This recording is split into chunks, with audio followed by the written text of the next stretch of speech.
El título de esta presentación originalmente se refería al Cerro Caracol, al Alto Caracol como Alta Cura, que se ha popularizado como el nombre original del Cerro Caracol, y en una traducción al castellano sería como Piedra Alta, pero un compa de la Asamblea Ambiental, Miguel Torres, no hizo ahí la aclaración de que este nombre en realidad fue acuñado por un caballero polaco que llegó de la nada y dijo, ya pongamos la Altacura al cerro porque no sé, me tincó. Y ya quedó así la cuestión, pues. Pero el nombre original que conversando con algunas personas Miguel pudo rescatar es Antucura Winkul, que en una traducción sería algo así como piedra del sol, en alusión a las grandes placas de cuarzo y granito que habían en el cerro, que todavía hay en algunas partes. Entonces, dicho eso, empezamos con la presentación. El objetivo de esta presentación es un poco hacer un pequeño diagnóstico ecológico, biogeográfico de lo que vamos a encontrar en el cerro en cuanto a biodiversidad. Y posteriormente se va a pasar a hacer una pequeña diagnosis de la degradación reciente que ha sufrido el cerro. Así que un poco para orientarnos en el mapa, este es un mapa de sur a norte de la provincia de Concepción aproximadamente. Aquí nos podemos guiar, se ve bien el río Biobío, la Laguna Grande con un cisne, la industria ahí en Hualpén, Talcahuano, la península de Hualpén, la península de Tumbes, y arriba de ese cuerpo del pantano se ve como un cerrito y se ve un caracol. Así que este es el Cerro Caracol aproximadamente, con el Parque Longuén y todo el cordón montañoso que está en esa zona. Y aquí hay un mapa, una imagen satelital, pues aquí se ve un poco mejor. Y aquí hay un zoom hacia la zona del Cerro Alto Caracol, el Cerro Caracol y la Reserva Nonguén. Entonces, un poco para hacer una contextualización histórica de qué es lo que es tan característico de esta región, hay que remontarnos al último periodo glacial, cuando el avance de los glaciares comenzó a retroceder y las plantas que anteriormente habían estado guardadas en la cordillera de la costa, por así decirlo, comenzaron a dispersarse por toda la región y se fue conformando un paisaje característico en el que coincidían varios tipos de bosque. El bosque principal, el más predominante, el bosque caducifolio templado, que la caducifolio hace alusión a que está conformado por árboles del género Nothofagus, que son especies que son de hoja caduca. O sea que en invierno la mayoría de los árboles del género Nothofagus van a botar su hojita y van a generar, digamos, como una capa de materia orgánica en el suelo que va a ser súper bacán para honguitos, para nutrir el suelo, microorganismos, otras plantitas. Además de eso, hay que considerar que la región del Biobío se sitúa geográficamente en lo que es el centro sur climático del país. Y gracias a estas condiciones climáticas de transición, desde climas más húmedos hacia el sur y climas más secos hacia el norte, también es posible encontrar una transición de bosques, desde el bosque esclerófilo, que viene de la zona centro-norte hacia el sur y llega hasta aproximadamente la región del Biobío, y el bosque laurifolio templado, que es un bosque más lluvioso de especies de árboles que se caracterizan por ser siempre verdes, o sea que no botan la hojita. Entonces, esta va a ser la caracterización general que vamos a tener en cuenta para las especies que habitan la región del Biobío en general. El bosque esclerófilo, un bosque que está un poco más adaptado a condiciones climáticas más relacionadas a la sequía y a lluvias estacionales. En la zona mediterránea de Chile, donde se desarrolla principalmente el bosque esclerófilo, los veranos se caracterizan por ser muy secos y con mucha temperatura, y las lluvias se concentran principalmente en los meses invernales y otoñales. Las especies del bosque esclerófilo se caracterizan por tener hojas duras, de eso viene la palabra esclerófilo, y bueno, algunas especies que se pueden nombrar como características de esta formación boscosa o de esta ecorregión boscosa son, por ejemplo, el litre, el peumo, el boldo, el boyén, el huingán, etcétera. Y el bosque caducifolio templado, bueno, como mencionaba, son especies del género Nothofagus.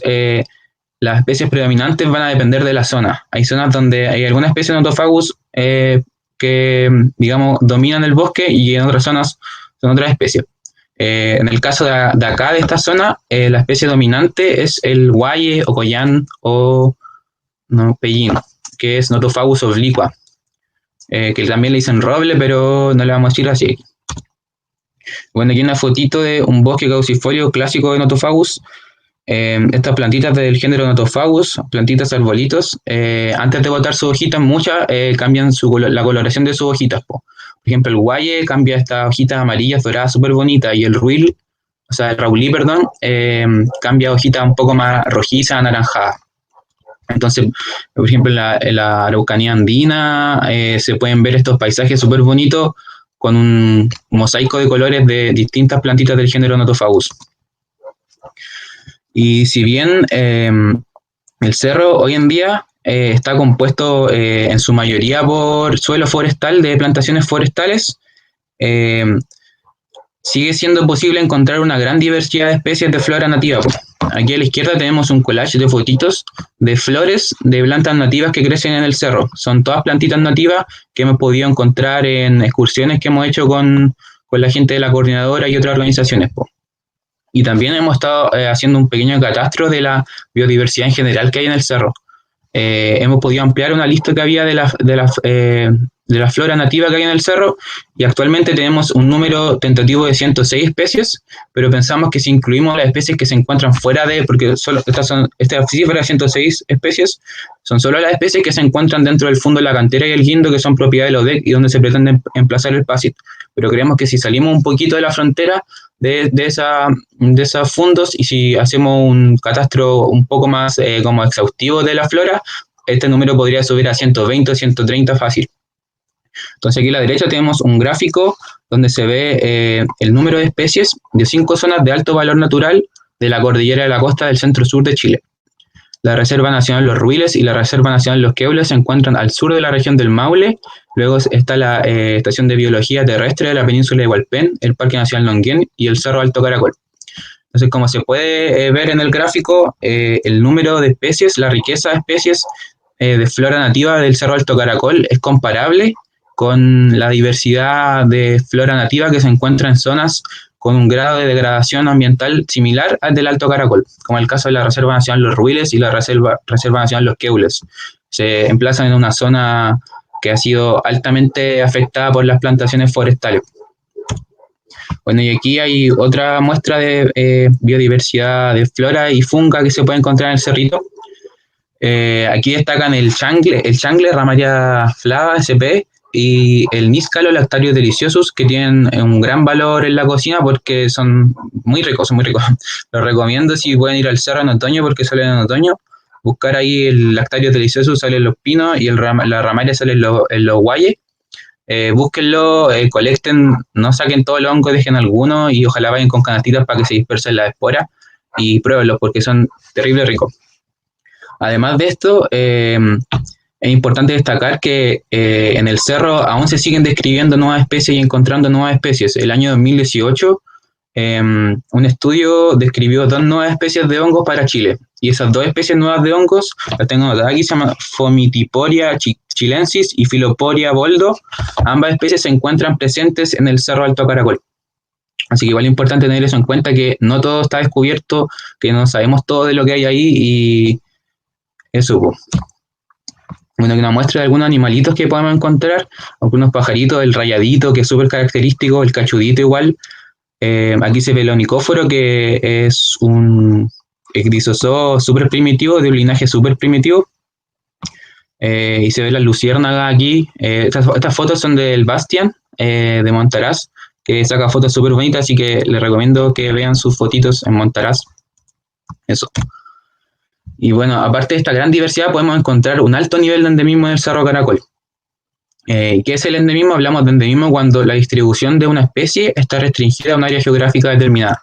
¿Qué quiere decir esto? Que una planta, un hongo o un animal pueden vivir o crecer, o sea, van a vivir o van a crecer en un área determinada. Puede ser una ecorregión determinada como la selva amazónica o el bosque templado lluvioso, o puede ser un límite político determinado como un país, una provincia o una región.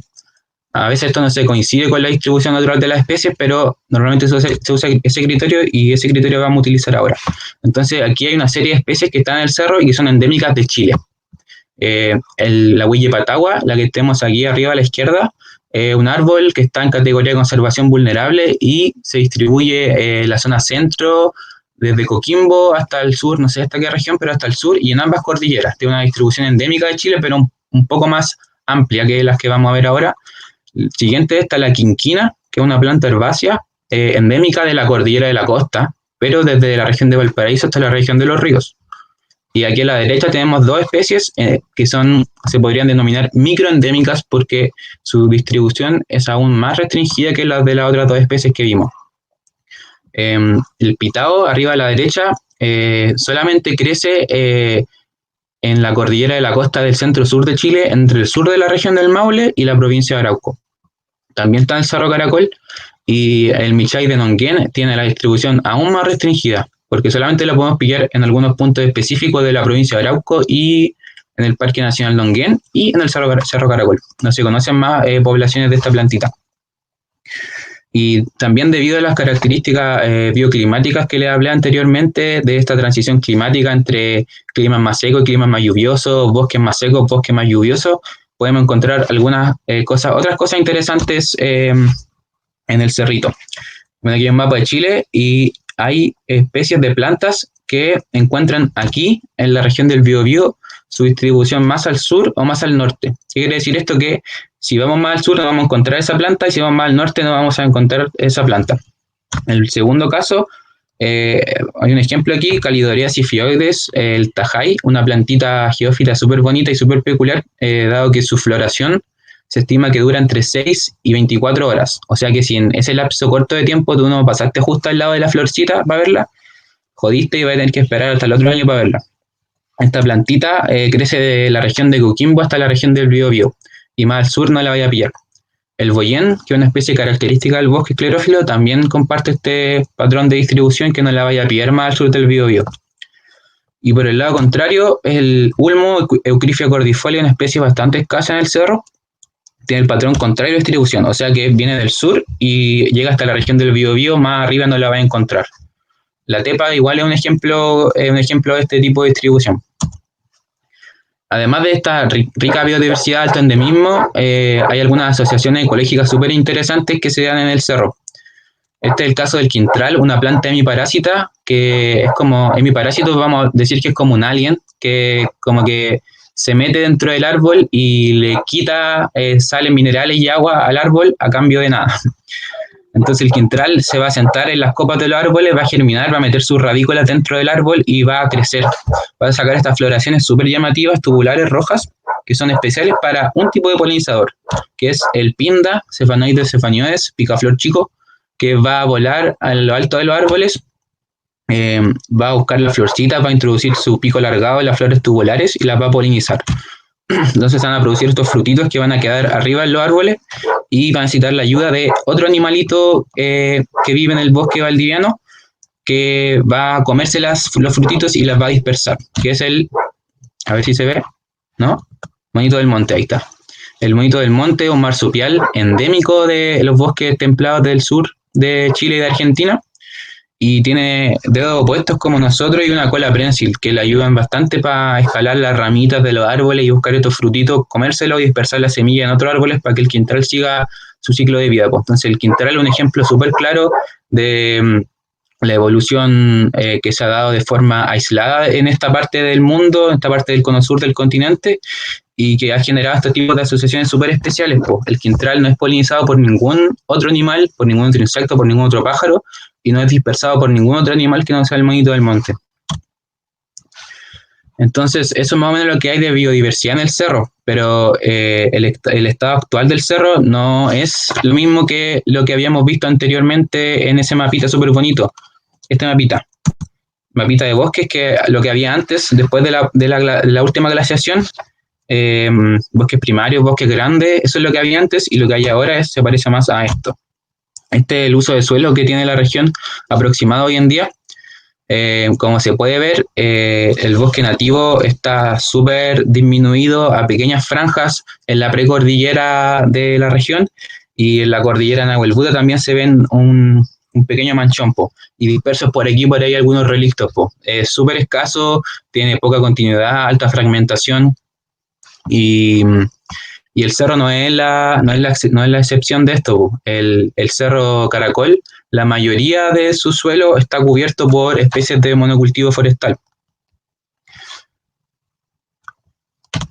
Bueno, aquí hay una foto que demuestra un poco la devastación ambiental que genera el monocultivo forestal, especialmente el manejo que se le da hoy día, que indica que una vez los árboles alcanzan la altura, la edad, el grosor necesario para ser procesado y generar celulosa, lo que se debe hacer es talar, hacer la tala rasa que se llama, talar todo lo que hay, no importa, talarlo todo y dejar el suelo así pelado, descubierto, expuesto a los elementos, a la lluvia, al viento, al sol, y al final lo que pasa con el suelo es que se echa a perder, pues se pierde toda la materia orgánica que alguna vez hubo y queda descubierto un suelo estéril que no sirve casi para nada. Pues.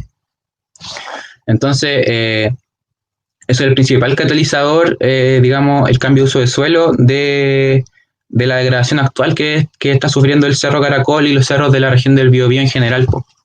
Además de esto, hay otros factores que afectan de manera negativa el valor ambiental del cerro. Po. El primero de ellos son los incendios forestales que cada vez van más en aumento. El plan de manejo del 2019-2018 de la Reserva Nacional Nonguén indica que la principal amenaza para la reserva son los incendios forestales y que entre el 2007 y el 2017, creo, sí, en ese lapso de 10 años han habido 273 incendios en la zona de amortiguación de la reserva Nonguén, que es un perímetro que rodea la reserva. Bueno, más adelante Jaime les va a contar un poco más de eso. Entonces, uno de los principales factores negativos que están incidiendo en la degradación ambiental del cerro y que en un futuro lo pueden hacer aún más porque Chile vive una mega sequía desde el 2010 y se espera que esta pueda incrementar a lo largo de los años. Entonces, igual está terrible brígido eso, está peludo y hay que cuidar los cerritos de eso. Otro de los problemas es la flora exótica invasora, que igual está súper asociada con las plantaciones de monocultivo y que son más que nada especies que no son nativas de esta zona, que son traídas de afuera, que no crecen naturalmente acá, pero que tienen un gran potencial de regeneración. Entonces, cuando hay una perturbación en el cerro, se cae un árbol, hay un incendio, talan árboles, estas plantas son las primeras en asentarse ahí y generar grandes manchones densos en los que no puede crecer casi nada más. Algunos ejemplos de esto son el aromo, la retamilla, la zarza, etcétera.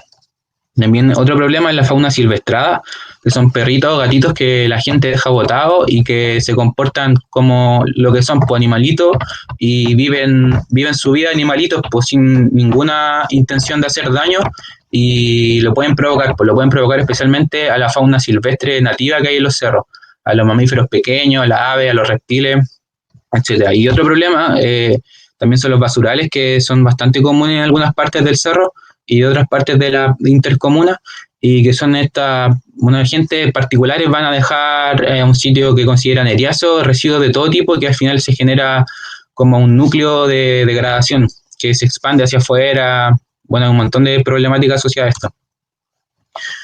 Y otra de las degradaciones que han sufrido las zonas naturales periurbanas de la provincia de Concepción ha sido el tema de la urbanización. La ciudad de Concepción se ha asentado históricamente en la cuenca del río Biobío y sobre planicies de inundación y humedales que han sido rellenados de a poco para construir casas e infraestructura de vialidad, fundamentalmente. Y lo que sucede con esto es que a la vez que se van rellenando zonas naturales, se van haciendo caminos, estas se van fragmentando, se van homogenizando. Y al final se pierde, digamos, este intercambio de individuos, de genes entre poblaciones, y las poblaciones pueden correr el riesgo de extinguirse, reducir su pool génico y ante una perturbación del ambiente no aguantar, no adaptarse y joder nomás. Entonces aquí hay una foto, una imagen satelital para ilustrar un poco este tema de la urbanización, de cómo ha crecido. Esta es la comuna de San Pedro. se ve el humedal Los Batros en la ribera noroeste de la Laguna Grande, que es bastante extenso. Se ve el cerro donde actualmente se encuentran Dalhuel, el Venado, y la Laguna Chica, donde igual sobreviven algunos relictos de bosque nativo. Esta es del 2002 y esta es del 2020. Aquí se puede ver claramente cómo ha avanzado la urbanización de esta comuna en específico. Disculpen. Principalmente en el cerro donde está, entre la Laguna Chica y la Laguna Grande, donde está Andalhué, se han construido muchas casas, Camino Coronel, Lomas Colorada, y este barrio residencial San Pedro del Valle, que se instaló sobre el humedal Los Batros, lo rellenó, se instaló sobre y dejó un pequeño humedal aislado. Se ve ahí un cachito aislado del resto del humedal. Igual es importante, súper importante ver que este crecimiento urbano no ha sido mediado a través de la gente. O sea, no hay gente que tiene este problema de vivienda y dice, ya tenemos que vivir en algún lugar, tenemos que conseguir una casita, vamos a, no sé, a tomarnos este terreno, vamos a construir aquí, sino que es una industria que está detrás y que la industria trabaja no a una escala humana, no trabaja a una escala humana que cubra las necesidades de la gente y también se preocupa del medio ambiente, sino que su priorización es optimizar el espacio, y no importa qué pase, van a optimizar el espacio y lo que sea más conveniente es para ellos. Así que igual es importante tener eso en claro. Entonces aquí me agarraron un poquito de ese tema de la urbanización y vamos a hablar del PACIT. El PACIT es este proyecto de Parque Científico Tecnológico que se pretende instalar en este polígono rojo que se ve en el cerro, que son los fundos, la cantera y el guindo. Son propiedad de la UDEC y se emplazan directamente atrás del campus de la UDEC, inmediatamente al lado del Parque Metropolitano Cerro Caracol y a escasos 4 kilómetros, creo que son, del Parque Nacional Nonguenpo. Aquí se puede ver claramente que la ubicación de este parque científico y tecnológico es súper estratégica. Es estratégica tanto para el avance del crecimiento urbano, porque como se ve aquí hay unas vías, se ven unos caminos, y estos caminos son las vías proyectadas por el Plan Regulador Metropolitano de Concepción para ese suelo. Para esta zona del territorio, el Plan Regulador Metropolitano de Concepción, la modificación, planifica estas vías, pues entonces es súper estratégico para la urbanización que se pueda conseguir realizar este proyecto, porque sería un puntapié inicial bacán para la gente que quiera hacer caminos y casas para acá arriba, pues. Le vendría como anillo al dedo, pero también es estratégico porque es un sitio que está entre medio de dos zonas de alto valor natural que están protegidas en la intercomuna, pues como son el Parque Nacional Longuén, que se ve un poco más allá, hacia atrás, y el Parque Metropolitano Cerro Caracol. Bueno, aquí hay distintas fotos, estas del Cerro Manquimávida, de Nonguén, del Cerro Caracol y de Hualqui. Como se ven en estas fotos, la vegetación es más o menos similar. Se pueden ver, por ejemplo, unos chupones en Hualqui, en Caracol, en Nonguén, costillas de vaca, en esas tres también, los peumos que siempre están por ahí, de olivillo igual. Y lo que quiero graficar con estas imágenes es que no tiene sentido, por ejemplo, proteger un polígono delimitado como el Parque Nacional Longuén o como el Parque Metropolitano Cerro Caracol, como si fueran unidades independientes de biodiversidad, como si fueran sistemas independientes del otro. Hay que tener en cuenta que todo este cerro, todo este cordón montañoso que se encuentra hacia el sur, creo, ¿sí? Sureste de la ciudad de Concepción, conforma todo un gran ecosistema que, si bien se encuentra bastante degradado y su suelo no es mayoritariamente nativo, sí presenta distintos manchones, relictos por aquí y por allá que se encuentran dispersos a lo largo de todo el cerro, hacia Hualqui, hacia Chihuayante, hacia Palomares, hacia Conce, hacia Collao, hacia Nonguén. Se encuentran dispersos y que es necesario poder conectar de alguna forma, po. Entonces aquí, ya finalizando más o menos la charla, hablar de qué es lo que nosotros proponemos y lo que nos gustaría poder realizar en algún momento con estos terrenos del fondo de la cantera y el guindo, y lo que está más hacia atrás, es poder realizar una restauración a gran escala de esto que nosotros denominamos el corredor biológico que conecta a la Parque Nacional Longuén y al Parque Metropolitano Cerro Caracol. Pensamos que es súper necesario poder interconectar estos relictos que quedan en las quebradas de pronto o alto en los cerros a veces, que están entre el Parque Nacional Lonquén y el Parque Metropolitano Cerro de Caracol, po. Como vimos anteriormente, no son relictos menores, albergan una gran diversidad, un gran endemismo, especies que están amenazadas. Ahí me salté a nombrar algunas especies que igual son súper importantes, como el cangrejo tigre, que solamente vive en los esteros de agua que rodean la ciudad de Concepción, po, o el caracol araucano, Plectostylus araucanus, que igual es un caracol endémico de la cordillera de la costa y que es súper abundante en el Cerro Caracol, po.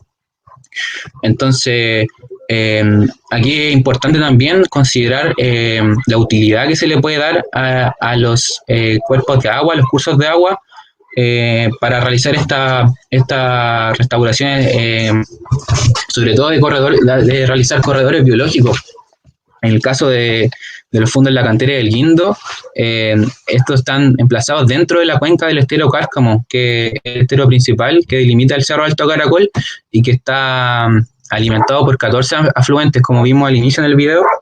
Este estero alberga una riquísima biodiversidad, alberga la mayor cantidad de especies dentro del Cerro Alto Caracol y gracias a ellos mismos nomás, gracias a nadie, gracias a ellos mismos nomás, han podido resistir en esas quebradas a lo largo de toda la degradación ambiental que ha sufrido el Cerro Alto Caracol a través de todos los años, y siguen resistiendo y se conservan como este núcleo de biodiversidad que espera algún momento y que lo está haciendo continuamente, salir de esa quebrada y colonizar, reconquistar su tierra, su suelo que anteriormente tenían, Hay que igual hacer al alcance a muchas personas que impulsan el proyecto PASIT, que uno de sus argumentos para contradecir el valor ambiental del cerro es que hay puro eucalipto y puro pino allá en el cerro, pero eso es mentira, pura mentira, porque si tú vas al cerro, cualquiera que va al cerro, se mete en un manchón de monocultivo y va a cachar al toque que vaya a encontrar caleta de especies nativas, caleta, porque las especies no son unidades estáticas, pues son seres que se mueven, que se dispersan, que crecen por aquí, por allá, siempre va a haber una planta en alguna parte, y la flora nativa no es la excepción en el cerro. Hay mucha flora nativa en los parches de monocultivo, hemos encontrado hasta naranjillo, Citronella mucronata, que es una especie que está vulnerable, hemos encontrado bajo plantaciones de monocultivo. Entonces es importante considerar eso al momento de hacer estas aseveraciones de que hay puro pino y puro eucalipto y que solamente vamos a conservar las quebradas y los relictos, porque hay mucho más que eso en todas partes, y no solamente plantas, también insectos, animalitos y todo eso. Así que para despedir esta parte, les dejo con esta fotito que es como lo que hace el PASIT un poco, que muestra esta imagen idílica de lo que va a ser el PASIT y lo hermoso que va a ser y que precioso, así maravilloso, una cosa soñada, caída del cielo. Bueno, nosotros imaginamos lo mismo, pero para el otro lado. Imaginamos lo mismo, pero con un cerro Caracol que se ve así, cubierto de bosque nativo, cubierto de vida en todas partes, en cada rincón, y que sigue resistiendo a pesar de toda la degradación, Y eso, dejarle igual planteada la pregunta a los señores, que yo creo que son la mayoría de señores canosos con corbata del PASIT, de que si tenemos por un lado el Parque Metropolitano Cerro Caracol, por el otro lado tenemos el Parque Nacional Lonquén, tenemos un cerro gigante al medio con muchas especies que están amenazadas, mucha biodiversidad, mucha agua, y tenemos un escenario de cambio climático donde posiblemente Concepción se vea súper afectado en, no sé, 30 años más, que no es poco, no es mucho tiempo, es poco. ¿Por qué no pensar como en algún pulmón grande, verde, que conserve toda esta zona de biodiversidad para las futuras generaciones, y poder recuperar este bosque caducifolio de Concepción que alguna vez cubrió toda la zona, Así que eso, invitarlo igual a todos, a todas, a pensar en otro futuro, en otro progreso igual, un progreso que sea a escala humana, que considere las necesidades comunitarias, no las necesidades empresariales, y eso, hay que seguir resistiendo nomás todos los embates del sistema, de todo este crecimiento desmesurado que estamos viviendo hoy en día. Igual hay que mandarle un saludo a toda la gente que está resistiendo en todos los territorios, especialmente la gente del Cerro Chepe que está aguantando ahí con el proyecto F, que es súper nocivo, que quiere perforar el Cerro Chepe. Arriba en el Cerro Chepe hay un rehue igual, hay mucha flora nativa, un cerro con historia, y estos locos se lo quieren pitear nomás porque están de ahí, no cachan ni una. También a la gente de la península de Hualpén que están aguantando el santuario de la naturaleza, que es muy bonito, con mucha diversidad. la gente de San Pedro igual resistiendo en el humedal los patros y toda la gente que está aguantando, pues así que eso pues, hay que seguir peleando y seguir resistiendo porque queda caleta. Así que eso sería. Violeta nos pregunta si acaso podrían explicar qué son los corredores biológicos. Paulo, si tú puedes abordar cortito eso. Sí, cortito, los corredores biológicos son básicamente regiones del paisaje que se destinan para permitir el flujo o intercambio de individuos, o sea, animales o plantas, y a la vez de genes. Los corredores biológicos normalmente son una medida que se utiliza para contrarrestar los efectos negativos de la fragmentación y la pérdida de un hábitat de un cerro, por ejemplo, mediante el traspaso de genes que aumenten el pool genético de una población y ayuden a que esa población sea más resistente a cambios que puedan suceder en el ambiente. Y estos corredores biológicos también, digamos, fundamentados con trabajos teóricos y empíricos sobre su efectividad. De hecho, un ejemplo súper bueno es el corredor biológico de Mesoamérica, que es un corredor biológico que se conjuró, se hizo entre varios estados de Centroamérica, desde México hasta Panamá, y el objetivo era preservar el ambiente que había ahí y que las especies que habitaban en toda esa franja de tierra pudieran moverse bien desde un sector hasta el otro sector.